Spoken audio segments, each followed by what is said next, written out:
I have with me Shri Bhupinder Singh Bhalla. He is retired IAS and currently Honorary Chairperson of Governing Council of Bharat Electricity, Powergen India and Indian Utility Week 2025. He is also former Secretary at MNRE, the Government of India.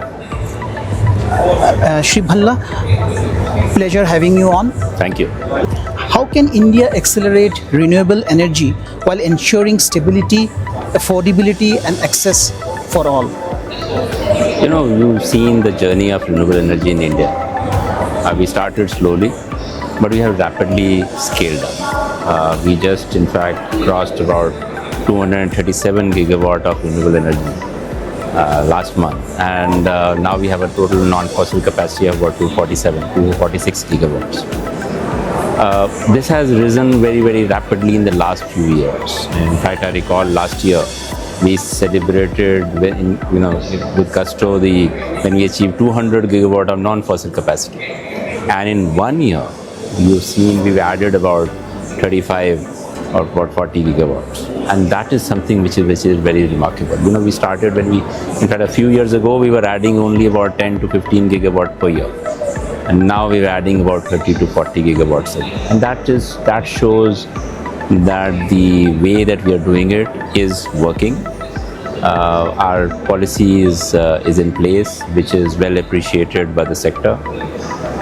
The manufacturing is available, so supplies are there, the ecosystem is there, the EPC contractors are there, and you have people buying the electricity. And that's something, when I say electricity, I mean renewable energy. And therefore, ecosystem has developed very significantly. And that is what is causing, in fact, leading to this rapid upsurge of renewable energy in India.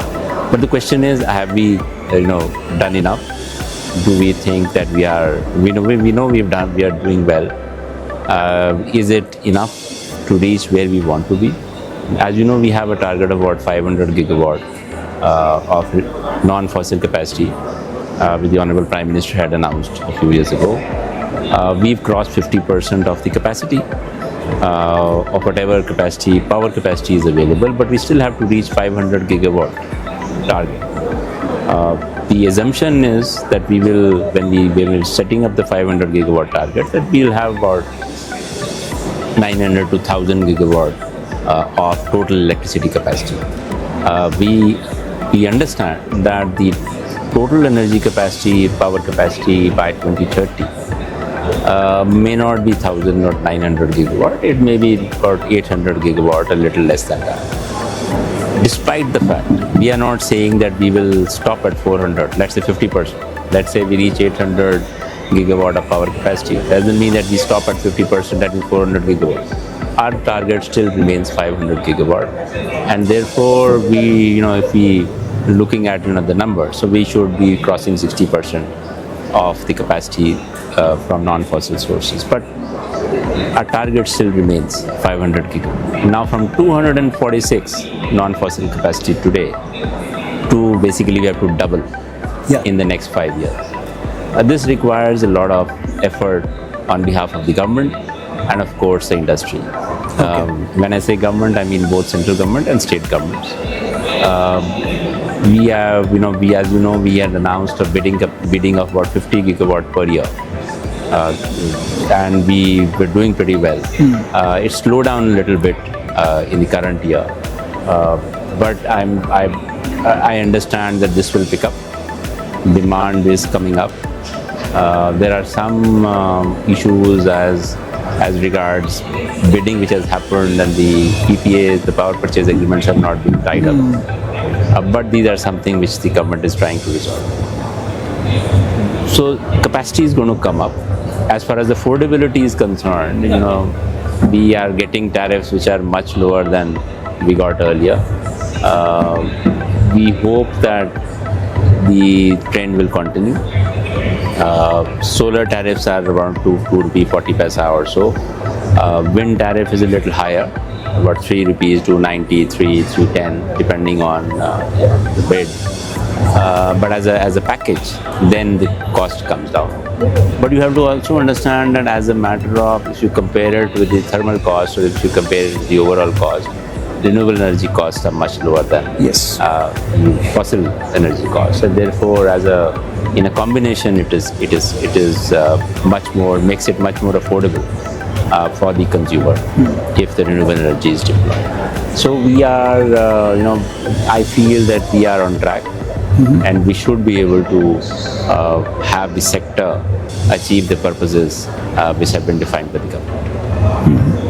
You have highlighted about partnerships, so that brings me to the next question. If you could, elaborate or make an in-depth analysis about what kind of partnerships between the government, industry, and global players will matter the most in this journey, so to say. So as far as government and the industry is concerned, government lays down the policy. However, the projects are executed by the industry. Industry must have the confidence of setting up projects, of bidding for the power capacities which are coming out. So therefore, they must understand that if we bid for, if we take, a bid for this kind of a project from Solar Energy Corporation or any of the state renewable agencies, it will be bought. The project will come up. When it is bought, then we will set up the project, and then we will continue it for the next 25 years, without any problem. And therefore, that's the confidence that the industry wants.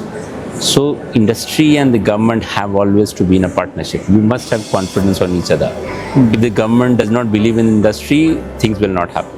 And if the industry does not believe in the policies of the government and the ability of the government to stand by its promises, stand by its power purchase agreements, stand by its guarantees that we give as part of the contract, then they will be unwilling to invest in the sector. And therefore, it's very, very strong partnership needed between industry and the government. As far as international players are concerned, we let me mention one thing which is very important. We don't need international. We need international investments. Indian renewable energy companies, RE companies in India are setting up new projects, and therefore they need financing. They need equity, they need debt, they need borrowings.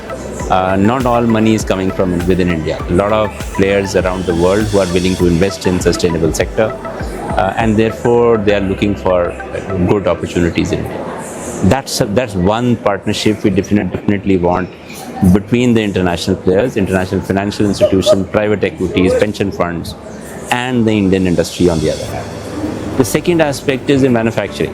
When we are setting up 30 to 40 gigawatts of renewable energy capacity in India, we also need equipment manufactured in India. We should not be dependent on imports only. Okay. And therefore, we need partnerships between either international players on setting up projects in India, manufacturing capacities in India, or Indian players getting into the sector, expanding what they are doing in partnership with other players who can provide them technology, who can provide them O&M for the manufacturing capacities which come. I think other than this, then on the government side, I can mention, as far as the government is concerned, we have a lot of MOUs and we have agreements with many other countries in the world on different aspects of renewable energy. You need research collaborations on new RE kind of technologies. You need collaborations on existing technologies which are working outside but not really been deployed in India. And therefore you need, so Government of India and international, our partners have many MOUs and many agreements in which we collaborate and form partnerships to do these projects in India, to do research and development in India, to deploy the new technologies which emerge out of this R&D in India. That kind of partnership is very important also from this perspective.